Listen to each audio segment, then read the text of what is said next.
Swarayang tak awat-awati saka Mandrawa.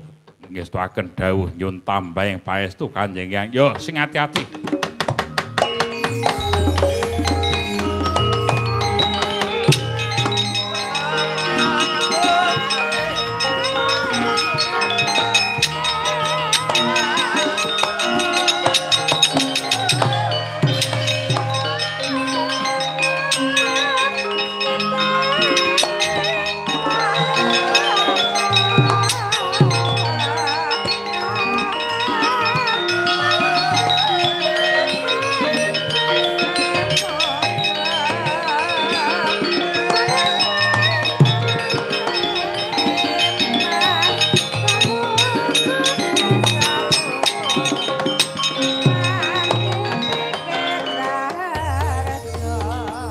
Mengkoto bocah santri wonten dawuh Wajalarati merga kowe tak undang bocah merga najan kowe iki wis uwane ketok putih kabeh iki tak anggap bocah merga pancen wis dadi pakulinane bocah kuwi cantrik. Oh nggih pun manut kula didadak nggih gelem kok. Kula niku pancen seneng awor bocah. Kajenge kula niku awet, ken kula gesang. Ayo. Turta tak sawang lagak-lageanmu ki ya kaya cah enom. Nggih. Najan to rambutmu wis putih kabeh. Nggih. Wonten dawuh penemban. Aku titip Pertapan Parianom supaya dijaga, direksa. Aku bakal ngawat-awati anggone putuku Gatotkaca mangsah semeding alas Bombrong Swarayang. Momento sing Bathara njaluk pasuwargane.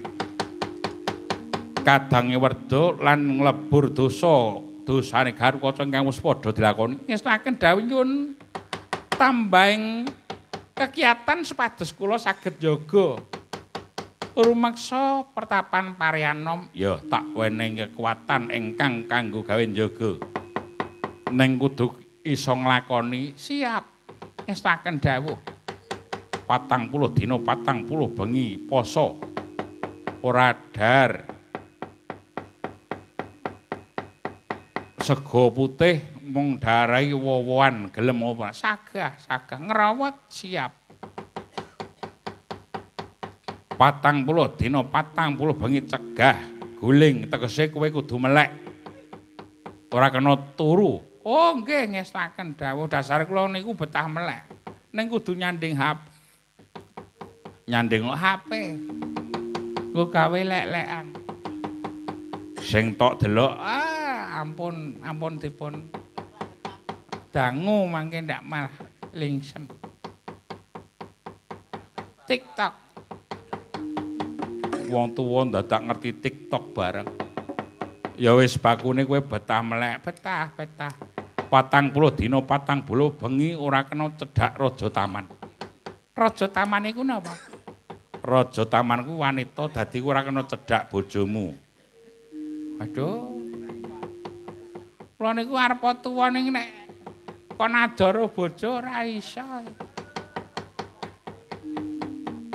Ya isih glidik pangestune, glidik kok njaluk pangestu. Ora kalap.